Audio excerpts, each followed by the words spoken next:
Selamat datang di Kisah Mencekam, tempat di mana setiap cerita datang untuk memukau keberanianmu. Di sini, kita akan menyelami kisah-kisah horor yang tak hanya menakutkan, tapi juga penuh misteri dan keanehan yang sulit dijelaskan.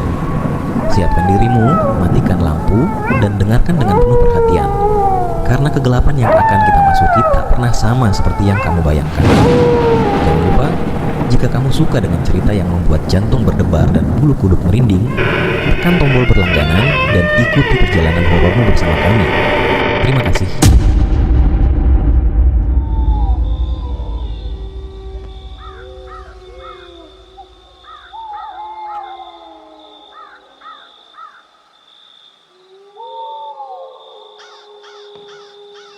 Malam itu angin dingin berhembus tajam. Desa Cangkring, sebuah desa kecil di pinggiran hutan, tampak sunyi.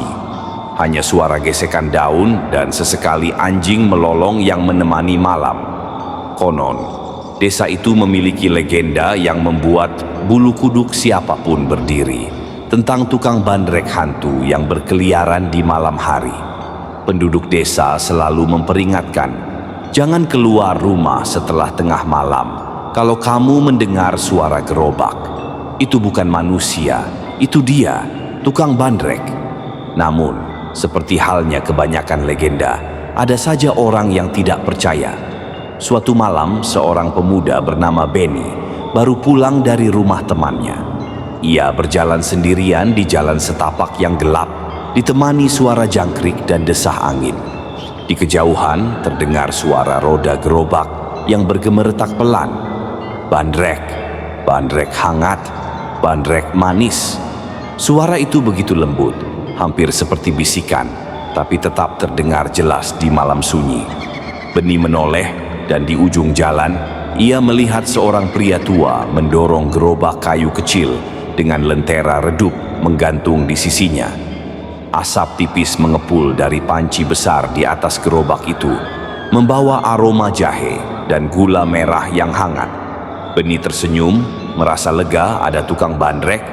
Ia mendekati gerobak itu dan melihat penjualnya, pria tua berwajah tirus dengan sorot mata kosong.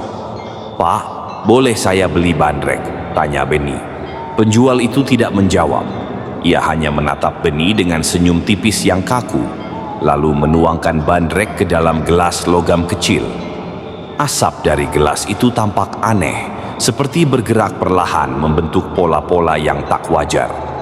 Benny menyerahkan uang, tetapi pria tua itu menggeleng pelan. "Minumlah dulu, nak. Setelah itu baru bayar." Tanpa curiga, Benny menyesap bandrek itu. Rasanya luar biasa nikmat, hangat, manis, dan seperti ada rempah yang tidak pernah ia cicipi sebelumnya. Namun, tiba-tiba tubuhnya terasa berat. Pandangannya mulai kabur, dan suara desiran angin berubah menjadi jeritan-jeritan kecil. Ia mencoba berbicara, tetapi mulutnya kaku. "Nikmat, kan?" Penjual itu akhirnya berbicara, suaranya berat dan dingin. "Bandrek ini sudah lama kuracik, dari darah, tulang, dan jiwa-jiwa seperti milikmu."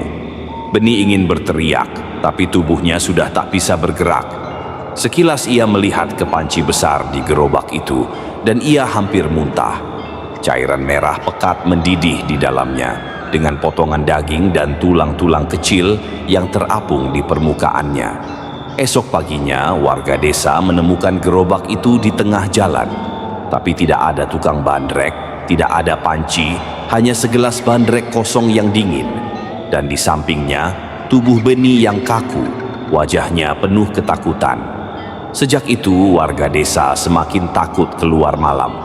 Tapi kadang-kadang, mereka masih mendengar suara gemeretak roda gerobak di kejauhan, diiringi bisikan halus. "Bandrek, bandrek hangat, bandrek manis." Malam itu, setelah kejadian Benny, suasana desa Cangkring semakin mencekam. Para warga mulai ketakutan keluar rumah setelah matahari terbenam. Tapi rasa takut itu tidak menghentikan teror dari tukang bandrek setan. Aroma jahe hangat bercampur dengan suara roda gerobak yang bergeretak semakin sering terdengar. Namun, ada satu orang yang tidak percaya pada cerita ini. Ratih, seorang gadis muda yang baru pindah ke desa itu dari kota. Baginya, kisah tukang bandrek hanyalah dongeng untuk menakut-nakuti anak-anak. Ratih sering pulang malam dari rumah temannya tanpa memedulikan peringatan warga. Suatu malam, ketika Ratih berjalan pulang melewati jalan setapak yang biasa dilalui Beni, ia mencium aroma jahe yang begitu kuat. Langkahnya terhenti. Angin dingin tiba-tiba berhembus menusuk tulang, dan suara gemeretak roda gerobak terdengar mendekat dari arah belakang. Bandrek, bandrek hangat, bandrek manis. Ratih berhenti dan menoleh. Di belakangnya seorang pria tua dengan gerobak kayu sedang berjalan pelan.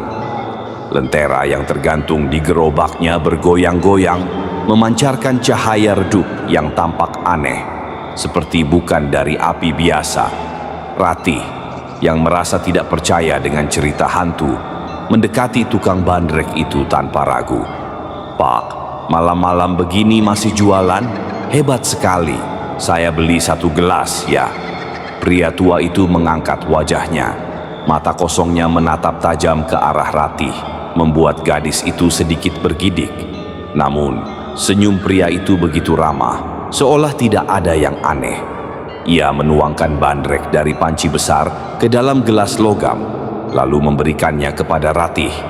"Ayo, diminum," katanya dengan suara serak. "Bandrek ini hangat, cocok untuk malam dingin seperti ini." Ratih meminum bandrek itu tanpa curiga.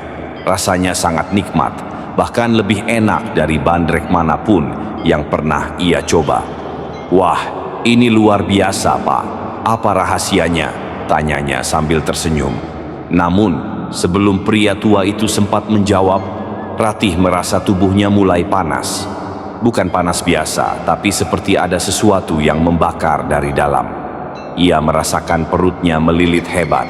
"Tidak semua orang bisa menikmati bandrek ini," kata pria tua itu, sambil mendekatkan wajahnya ke arah Ratih.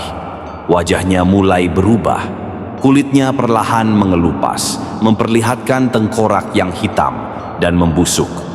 Bau busuk menyeruak, membuat Ratih hampir pingsan.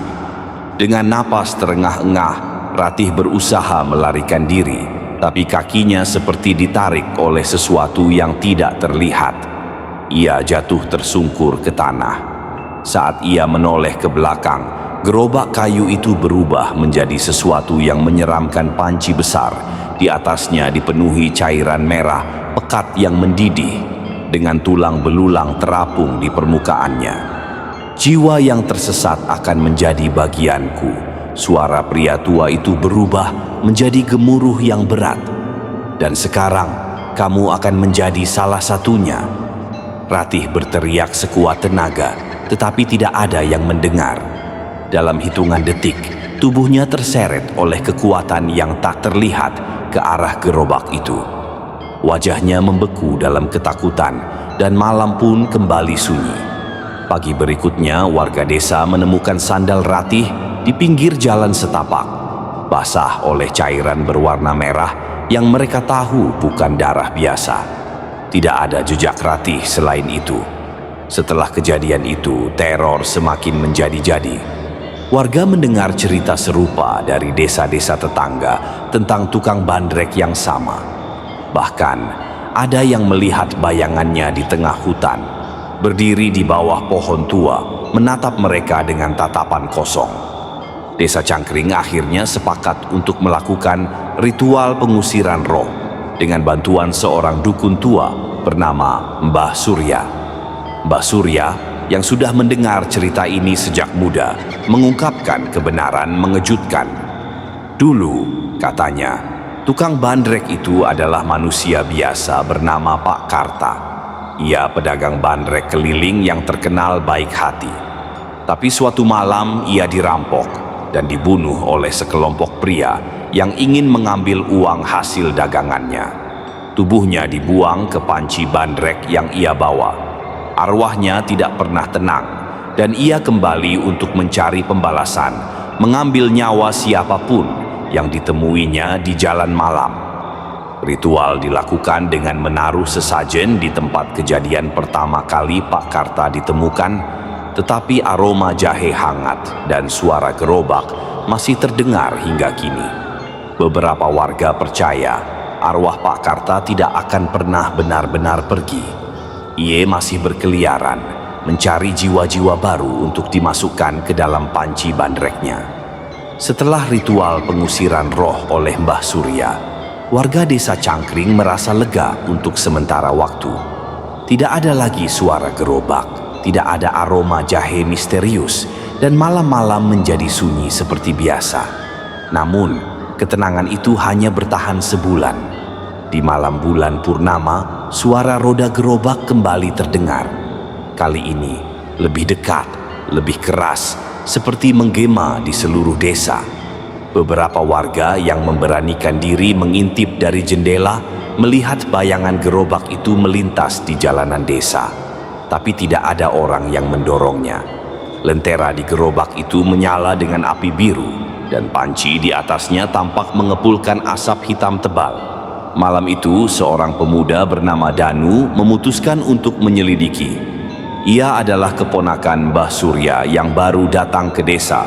Seorang pemuda yang sombong dan menganggap cerita hantu hanya takhayul belaka. Ini pasti cuma ilusi atau cara warga tua menakut-nakuti, katanya sambil membawa senter dan parang kecil.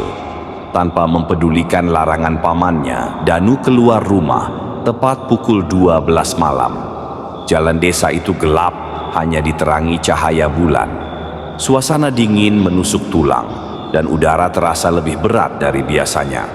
Saat berjalan, ia mulai mencium aroma jahe yang menyengat. Semakin jauh ia melangkah, aroma itu semakin kuat, bercampur dengan bau busuk seperti bangkai.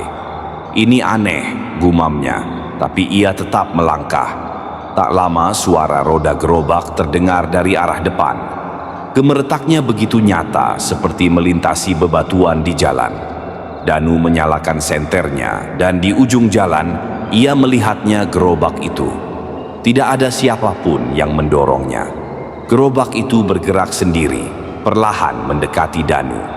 Lentera biru di gerobak itu berpendar terang, dan bayangan gelap di sekitarnya tampak seperti bergetar, hampir hidup. Danu meneguk ludahnya, berusaha mengumpulkan keberanian. Ia memegang erat parangnya dan berteriak, "Siapa di sana? Tunjukkan dirimu." Tiba-tiba suara berat dan serak terdengar dari arah gerobak. "Kamu yang ingin menantangku?" Danu terpaku. Dari balik gerobak muncul sosok pria tua dengan wajah rusak. Kulitnya tampak mengelupas, dan matanya hanyalah rongga gelap yang kosong. Senyum lebar menghiasi wajahnya, memperlihatkan gigi-gigi tajam yang menguning. "Sudah lama aku menunggu. Jiwa yang berani," katanya. Suaranya bergema seperti dari jurang yang dalam. Danu mundur selangkah, tapi tanah di bawahnya tiba-tiba terasa seperti lumpur. Ia melihat ke bawah, dan kakinya sudah terbenam dalam genangan cairan merah pekat yang mendidih. Panasnya terasa seperti membakar kulitnya. Ia mencoba menarik kakinya, tapi semakin ia bergerak, cairan itu semakin mencengkeram. "Lepaskan aku," teriak Danu, panik. Pria tua itu mendekat, gerakannya lambat tapi penuh ancaman. "Kamu tidak hanya akan menjadi korban, kamu akan menjadi penjaga baru bandrekku." Danu meronta-ronta, tapi sia-sia. Sosok pria tua itu mengangkat tangannya, dan dari panci besar di atas gerobak, keluar tangan-tangan hitam berbentuk asap yang mencengkeram tubuh Danu. Tangan-tangan itu menariknya dengan kekuatan luar biasa, langsung ke arah panci yang mendidih. Danu menjerit, tapi suara jeritannya teredam oleh suara gemuruh cairan mendidih. Saat tubuhnya tenggelam dalam panci, aroma jahe yang semula manis berubah menjadi bau busuk yang menyengat. Lentera biru di gerobak itu semakin terang, dan pria tua itu tertawa keras tawa yang bergema ke seluruh penjuru desa. Keesokan paginya, gerobak itu ditemukan di tengah desa, kosong, dan tidak ada tanda-tanda keberadaan Danu. Warga yang mendekat melihat panci besar di gerobak itu masih penuh dengan cairan merah pekat yang mendidih, meski tidak ada api yang membara di bawahnya. Salah satu warga dengan nekat mendekat untuk memeriksa panci itu. Saat ia melihat ke dalam, ia berteriak histeris. Di dasar panci, ia melihat wajah Danu, membeku dalam ekspresi ketakutan, seperti sedang memohon pertolongan. Mbah Surya yang mendengar kejadian ini akhirnya menceritakan rahasia yang selama ini ia sembunyikan. Tukang bandrek itu tidak hanya arwah gentayangan, ia adalah penjaga dari kutukan kuno, dan setiap korban baru akan menggantikan tugasnya jika tidak ada yang menghentikannya. Mbah Surya memperingatkan bahwa gerobak itu harus dihancurkan sebelum tukang bandrek kembali mencari korban baru. Tapi masalahnya, tidak ada seorang pun yang berani mendekati gerobak itu lagi. Malam itu, gerobak kembali menghilang, entah kemana. Warga desa kini hidup dalam ketakutan karena mereka tahu setiap kali suara roda gerobak terdengar, itu berarti kematian sedang mengintai. Setelah hilangnya gerobak tukang bandrek pada malam itu, suasana desa Cangkring berubah total. Tak ada lagi warga yang berani keluar rumah di malam hari. Bahkan suara jangkrik dan lolongan anjing seperti menghilang, digantikan keheningan yang mencekam. Orang-orang hidup dalam ketakutan, selalu waspada akan aroma jahe yang bisa datang kapan saja membawa petaka. Mbah Surya yang merasa bersalah atas kematian Danu, memutuskan untuk mencari cara menghentikan teror tukang bandrek itu sekali untuk selamanya. Ia menduga ada sesuatu yang mengikat arwah tukang bandrek dengan dunia ini, sesuatu yang tidak bisa diputus hanya dengan sesajen atau doa biasa. Kutukan ini terlalu kuat. Malam itu, Mbah Surya mengundang beberapa warga pemberani, termasuk Seno, seorang pemuda desa yang terkenal tangguh. Bersama Seno, mereka menuju sebuah tempat keramat di tengah hutan, tempat di mana, konon, Pak Karta, tukang bandrek itu, pertama kali dibunuh dan tubuhnya dihancurkan di dalam panci bandreknya. Mbah Surya percaya, jika kutukan ini ingin dihentikan, mereka harus melawan arwah itu. Di tengah malam, rombongan kecil itu berangkat. Hanya ada Mbah Surya, Seno, dan dua pemuda lain, Andi dan Bayu. Mereka membawa lentera, parang, dan sesajen yang dipersiapkan oleh Mbah Surya. Jalanan menuju hutan sangat gelap dan sunyi. Bahkan suara langkah kaki mereka terdengar menggema, seperti ada sesuatu yang mengawasi dari balik pepohonan. "Pak, kita yakin mau ke sana? Kalau tempat itu memang keramat, kenapa tidak kita tinggalkan saja desa ini?" tanya Bayu dengan suara gemetar. Mbah Surya menoleh. "Kau kira tempat ini akan aman jika kita lari? Kutukan ini bukan hanya tentang desa. Jika tidak dihentikan, arwah itu akan terus mencari korban, kemanapun kita pergi." Andi yang berjalan di belakang tiba-tiba berhenti. "Pah, itu apa?" katanya sambil menunjuk sesuatu di tanah. Lentera diarahkan ke tempat itu, dan mereka melihat jejak roda gerobak yang sangat jelas melintasi jalan setapak menuju ke dalam hutan. Jejak itu tampak baru, seperti gerobak baru saja lewat. "Sampai juga kita," gumam Mbah Surya. "Dia ada di dekat sini." Setelah berjalan beberapa ratus meter ke dalam hutan, mereka sampai di sebuah tanah lapang kecil yang dikelilingi pohon-pohon besar. Di tengah lapangan itu berdiri gerobak bandrek. Lentera biru di atasnya menyala terang dan asap hitam mengepul dari panci besar di atas gerobak itu. Bayu langsung gemetar. Itu dia, tapi tidak ada orangnya." "Dia ada," kata Mbah Surya pelan. "Dia melihat kita." Benar saja, tak lama kemudian, suara langkah berat terdengar dari belakang gerobak. Dari bayangan muncul sosok yang selama ini menghantui desa Pak Karta. Kali ini, penampilannya jauh lebih menyeramkan. Tubuhnya tidak lagi menyerupai manusia, melainkan seperti boneka yang dijahit dari berbagai potongan tubuh. Wajahnya penuh luka dan matanya bersinar merah menyala.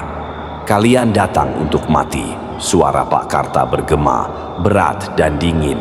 Seno maju dengan parang di tangan. "Kami tidak takut padamu, Karta. Sudah cukup kau mengambil nyawa orang-orang kami."